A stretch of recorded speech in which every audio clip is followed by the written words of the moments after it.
This video is kind of off topic. Maybe it might be on topic.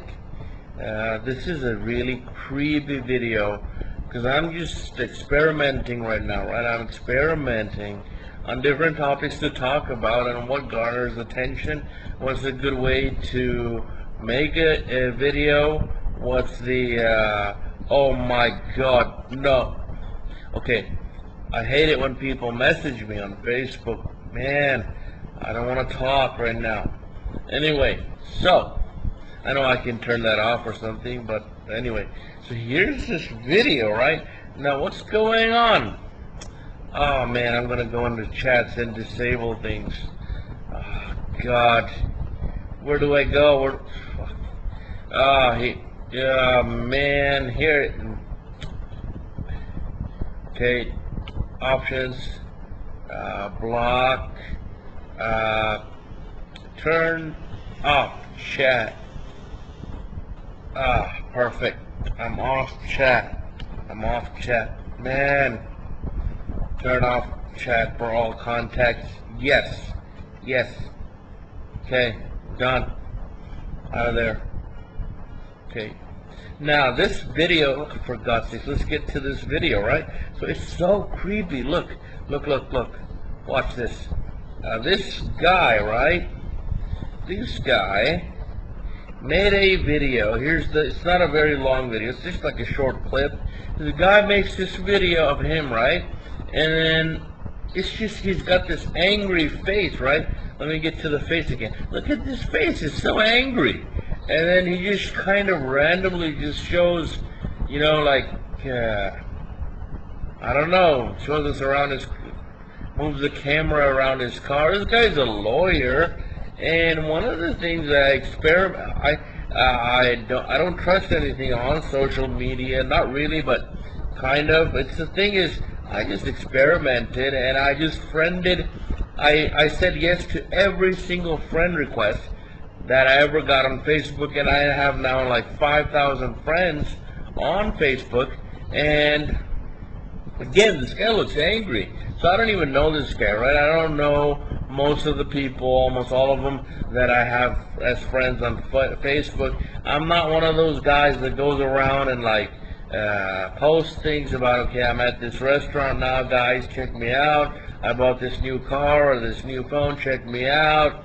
You know, I don't do that, and people who do that, they can do it all they want. That's just something that they're into. I kind of use social media for purpose of learning. All right, that's what it is. But the thing that I learned, right? The thing that I learned by friending all these people that I don't know is that there's some crazy people out there.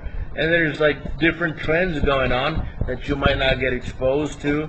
And the thing here is with Facebook, I don't condone Facebook for promoting your life or sharing your life with other people, because it's kind of just boring in my opinion. Now here's the thing. I like to try many different things all the time, and I have done so many different things in my life, all right? So I've had maybe like close to 40 jobs.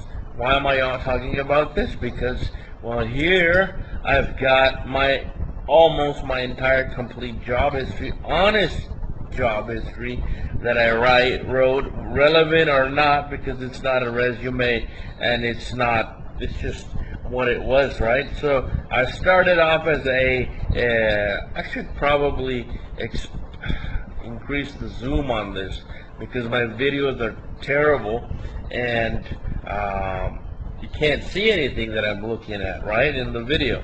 So okay, so here I started off as a courtesy clerk out there in Albertsons. It's called Albertsons now, but it's Lucky's, really. And then it was just basically helping people bag their groceries and take them outside, and showing people what kind of stuff is in the stores and whatnot. Then I moved on to this other place, like New York Casino out in Las Vegas, and I worked as an arcade staff, as basically giving people things that they can exchange for coupons after playing their video games. Then I interned at this joint called Toyabi Information Services, which is out of style now, or out of business now. It was just a web development company where I was doing a lot of data entry. And then as a software associate at CompUSA when I was about 20 years old. And then in this job, it was just, if you're familiar with CompUSA, it's just a computer store with computer parts, and this is back in the year 2000, so everything now that I experienced over there is kind of outdated and irrelevant. Then I moved on to this downtown casino out there in still at the age of 20, and I interned at the Union Plaza. And this place, right?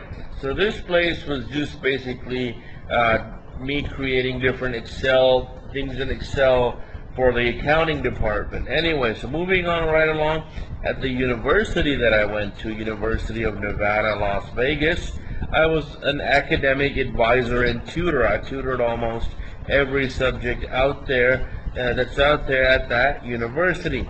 And then as a GMAT, Graduate Management Admission Test Instructor at the Princeton Review. Then as a programming instructor, this was my first job after graduating and getting my bachelor's degree. It was a Career Ed Institute.